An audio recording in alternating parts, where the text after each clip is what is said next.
31 December July বিপ্লব ঘোষণাপত্রের মাধ্যমে ৭২-এর সংবিধানের কবর রচিত হবে। অপ্রাসঙ্গিক ঘোষণা করা হবে আওয়ামী লীগকে। সকালে সংবাদ সম্মেলনে এই কথা জানান বৈষম্য বিরোধী ছাত্র আন্দোলনের আহ্বায়ক হাসনাত আব্দুল্লাহ। যে কোনো দেশেরই সংবিধান যদি দেখেন, মানে প্রায় 60 to 70% মৌলিক কথা সংবিধানে একই ধরনের থাকে। সেক্ষেত্রে সেই মুক্তিযুদ্ধের পরের সংবিধানকে তো আমরা অস্বীকার করতে পারবো না, মুক্তিযুদ্ধকে তো আমরা অস্বীকার করতে পারবো না। একটা জাতি জীবনে একবারই স্বাধীন হয়। লক্ষ কোটি মানুষ 5ই আগস্টের এই ছাত্র জনতার বৈষম্য বিরোধী আন্দোলনের অঙ্কুট সমর্থন দিয়েছে। এর অর্থ এই নয় যে তারা যা ইচ্ছা তা করবে। কেউ কেউ আমাদের অনেক ছাত্ররাও সংবিধান বাতিল করে দিতে চায়।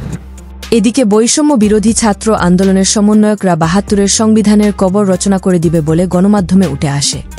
এই মুজিববাদী সংবিধান কবরস্থ ঘোষণা করা হবে।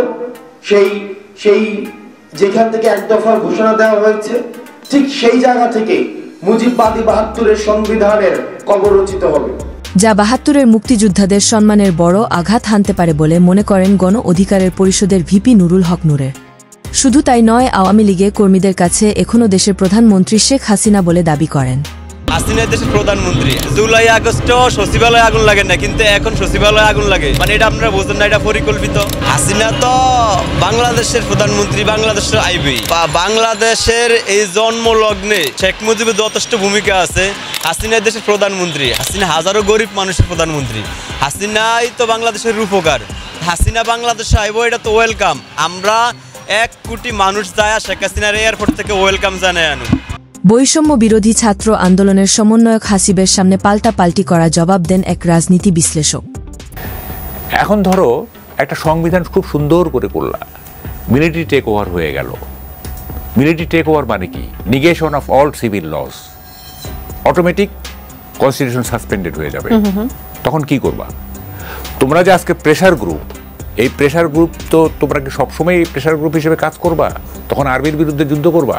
শুধু তাই নয়, সবাই সরকার চালাতে চায়, কিন্তু পড়াশোনার আলোচনা নাই, কিংবা পড়াশোনা নিয়েও কোনো কারো মাথা ব্যথা নেই। সবাই দেশ চালাতে ব্যস্ত সময় পার করছেন বলে দাবি করেন এই রাজনীতিবিদ। অনেক ছাত্র ইউনিভার্সিটিতে পড়াশোনা করতেছে, এই যে উপদেশটা পাশও করে নেয়, এমন উপদেশটাও আছে।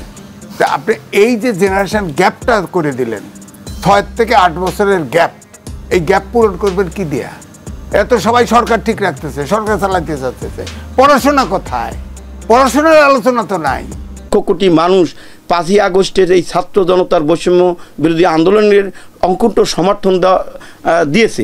এর অর্থ এই নয় যে তারা যা ইচ্ছা তা করবে। ভিডিওটি দেখার পর আপনার মূল্যবান মতামত আমাদেরকে কমেন্ট করে জানিয়ে দিতে পারেন। আমরা আপনার সেই মহামূল্যবান কমেন্টের রিপ্লাই দেওয়ার জন্য সর্বদা প্রস্তুত রয়েছি।